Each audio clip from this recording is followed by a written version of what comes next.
Good morning. I'm John Falchicchio. I serve as Deputy Mayor for Planning and Economic Development, and I want to welcome you to downtown DC.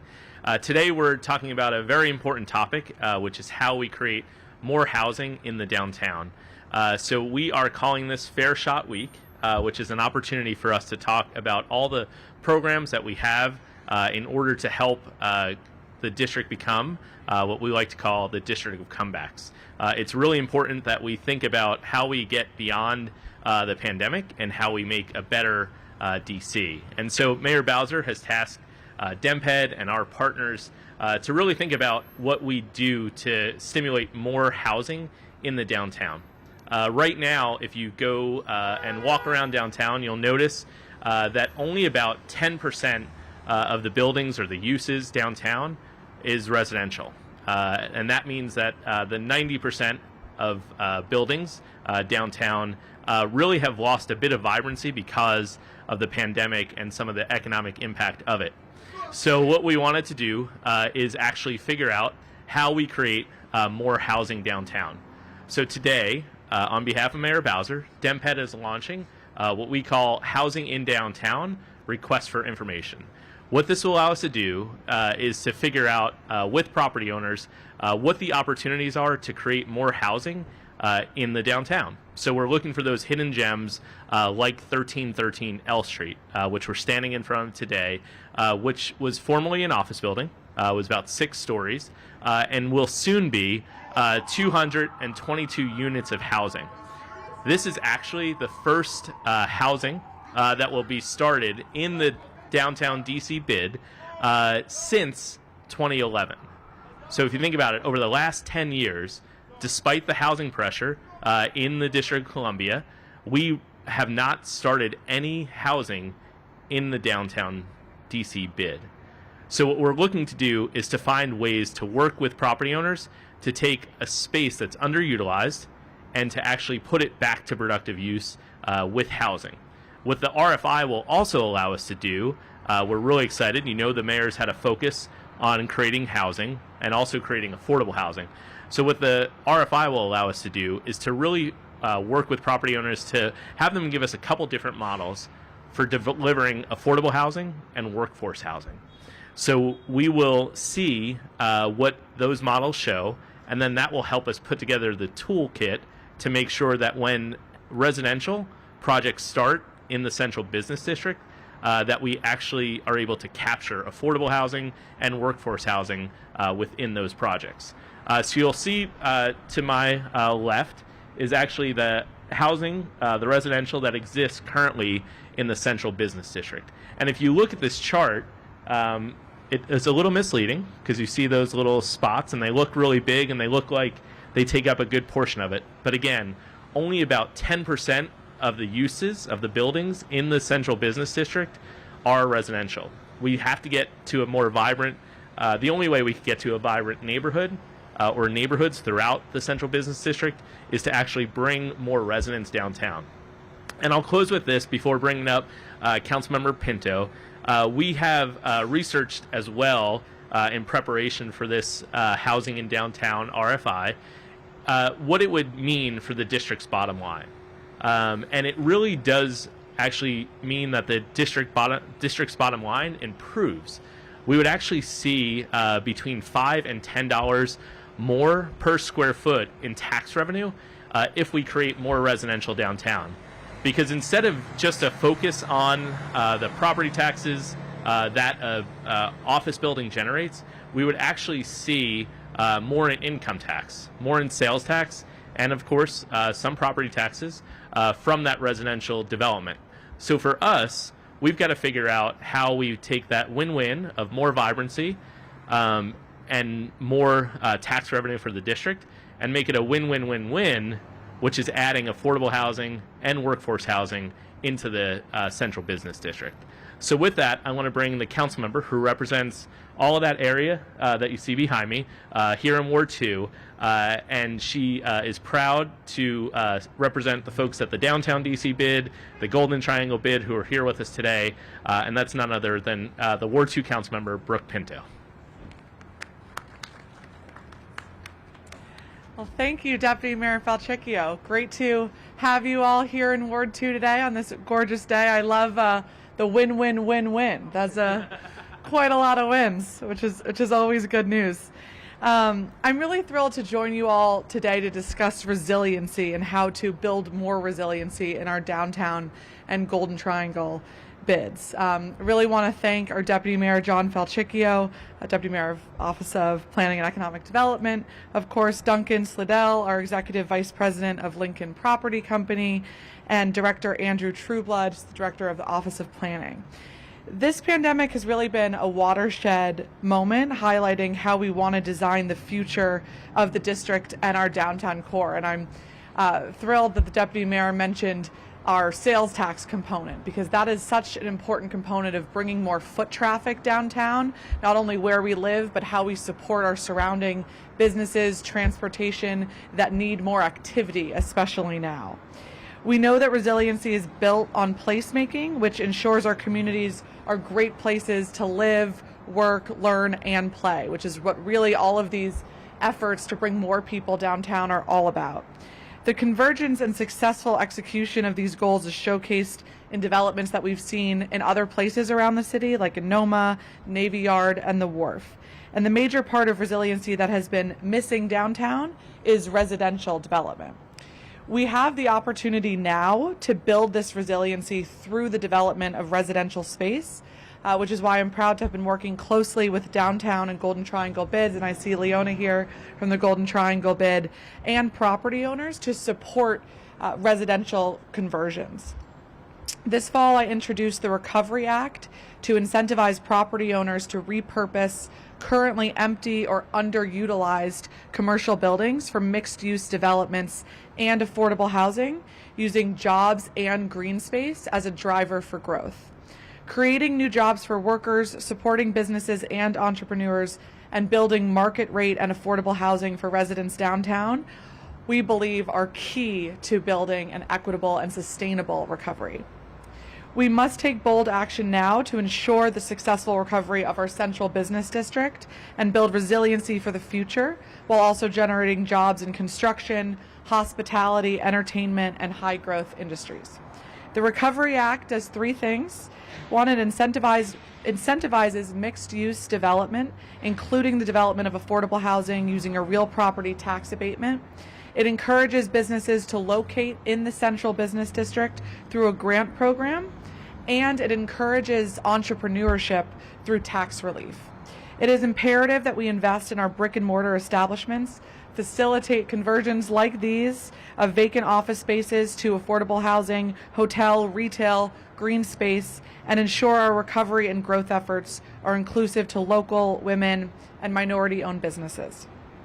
I'm confident that with these measures, we'll be able to work together to reimagine a lot of these spaces downtown in the Golden Triangle and ensure that our city is even more vibrant and inclusive. And I really look forward to working with the Mayor's Office, DemPed, the bids, property owners, and additional community groups on this important work, because steps like this today are fundamental tools in our toolkit for getting people back downtown, recovering, and ensuring that our city is resilient for whatever may come in the future. So thank you very much. And with that, I'd like to introduce our Director of the Office of Planning, Director Andrew Trueblood. Thank you, Councilmember Pinto and Deputy Mayor Falchicchio.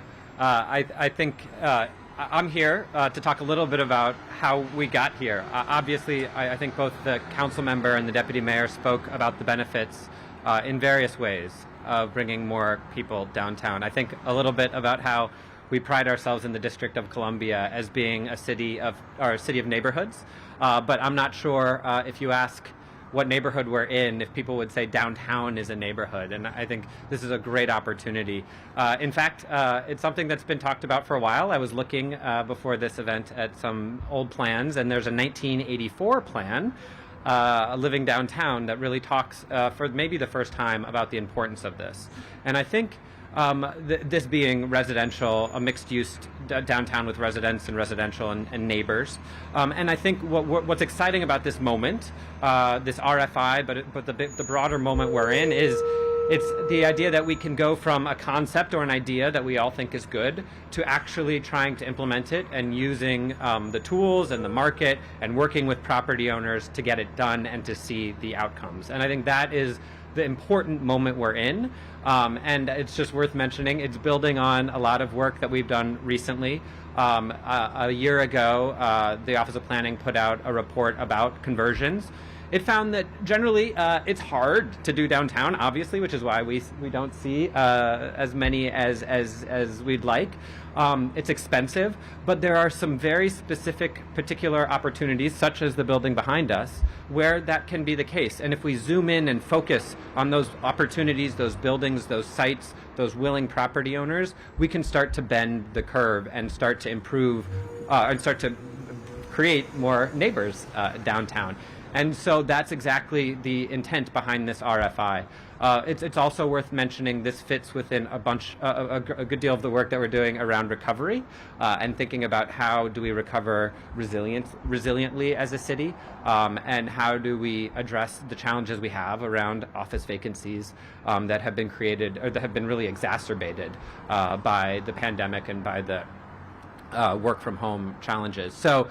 It's an important moment that we're in, and I think this RFI will really help us move from ideas and important ideas to actual residents and low-income residents even downtown. So I'm excited by that, and I'm excited to see what our property owners and others have to say. Speaking of what property owners might have to say, I am excited to introduce Duncan Slidell, who is the Executive Vice President of the Lincoln Property Company and the group that is developing 1313L.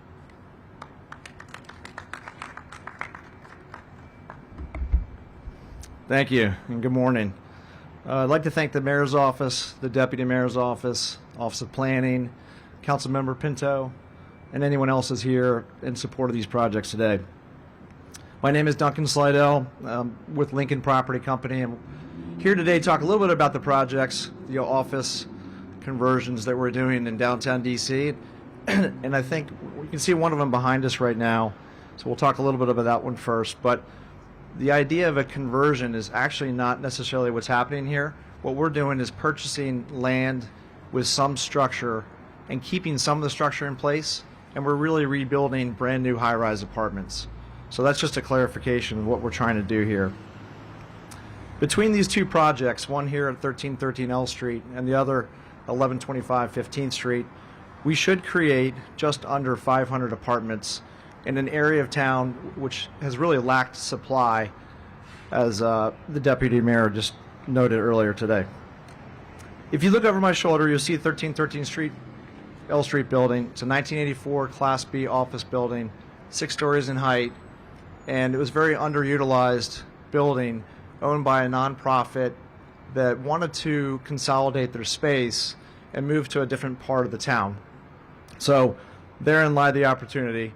We bought the property, we leased it back to the nonprofit, and then we spent the next 18 months planning for 222 units of high-rise apartments in this location. When complete, this building will offer stainless steel appliances, quartz countertops, hardwood flooring, all the latest, greatest smart technology, allowing residents to control many unit functions remotely from their cell phone and other devices. Amenities will include an elevated interior courtyard, a rooftop deck with a water feature, a penthouse lounge, some large outdoor terrace space, as well as fire pits and grilling stations. The second investment we're making is right around the corner on 15th Street, directly across the street from Midtown Center, an 862,000 square foot mixed-use building that's going to house over 3,500 employees from Fannie Mae. This building will be very similar in its finishes, and that it will include 35,000 square feet of additional amenity space and potentially retail along the way. What's unique about these two buildings is that we really try to keep intact some of the existing parking garages and some of the structures, not only to make it a more efficient construction process, but also just to make it a little bit more green, a little more environmentally friendly. It's clear by both of these project investments that we're making a very big long-term bet on the viability of housing in Midtown Washington, D.C. As people begin to transition back into their physical office space, new residents will have the opportunity to live in the heart of the city in brand new, highly amenitized buildings within close proximity to metros and immediate access to all the beautiful parks and places that make our city one of the best places to live. Thank you. Thank you, Councilmember, Director Trueblood, Duncan, and we'll take any questions. Alex, why don't we start with you? Oh, sure. So I wanted to clarify for the request for information. Are you looking more at specific properties, or you're trying to learn more about like the model to make the financing pencil out? Yeah, it's actually a little bit of both. One, I think we can try to put together tools if we don't have them, and I think that's why the models kind of help us do that. If you remember, a couple budget cycles ago, Mayor Bowser formulated a new program called HANTA, which actually looks to create affordable housing in high opportunity areas. That's over 4 planning areas. Central Washington, where we stand today, is not one of those planning areas. So what we're looking for is the new tools in order to do that. We also are open to actually having direct conversations with those who are putting forth projects to actually see if there's a tool that we can create or bring to the council to help them specifically. So really what we want to do is create a program that actually allows us to capture some affordable and workforce housing within projects that go from one use to residential. So we want to have that program set, and we think we can use this RFI to create that program. But like I said, we're also open to using the information that we get within the RFI to have direct conversations to maybe accelerate that opportunity. So the goal would be to target the program specifically to downtown, or is it specifically to conversion? This is actually specifically for Central Washington. So what we know is that the dynamics are a bit unique here. Duncan and his team found a building that was 6 stories that they decided they could take down and then build back up 11 stories. He could tell you a little bit more about like what their thinking was behind that. But what we know about what folks usually call conversions is they're not as simple as they may seem. You need to have a building that doesn't have any occupancy, right? And although we see vacancy rates the highest that they've been, we know that that doesn't mean that every building carries that same vacancy rate. So what we want to do is find those buildings that are vacant. So you need that. Then you need capital that's willing to go with you on this journey from an office use or another use to residential. And then you need to actually put together the plan to go ahead and do that. So Duncan mentioned that this project is something that they worked on for a few years before we got to this point today. So with the caveat that you're waiting on the results of the RFI, I mean, Councilwoman Pinto, I mean, her bill would address this pretty directly via tax breaks. I mean, you know, this is an idea that has been tossed around how many times? Do you think it will necessarily come to a tax break for properties like this one? Well, I think in order for us to capture some of the units for affordable or workforce, we will have to incentivize that. So I think what this RFI does is put some wind in the sails to the legislation that Councilmember Pinto has put forth. And what it does is really gets the executive and the council's focus on, in this next budget, we should really put together a tool or the tools that are needed in order to create more residential in downtown. And I'll ask Councilmember Pinto to come up to share about her legislation and how it might work well with the RFI. Thank you, Deputy Mayor, and thank you, Alex, for the question. I think an important component of what the Deputy Mayor just said is the RFI invites property owners to come forward and talk about what their needs are, what their vacancy rates are.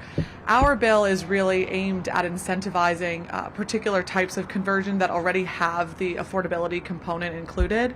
And so that model is not going to work for every building. Some buildings, it may already make financial sense for them to explore a conversion at market rate, and in order to include affordability, they'll need to receive an abatement. Some buildings may need more of an abatement, so it's not going to behoove them to do so, and they might not be good applicants for our program. So I think the Recovery Act is focused on the affordability piece to residential, but also including other uses for retail, hotels, green space, so that we can, again, make sure that downtown is resilient. But we are enthusiastic that the RFI is going out so we can work together on the shared goal of having more residential downtown. And so I think it's clear that all we want for Christmas is some housing in Central Washington. So I say that to give you a little bit about the process.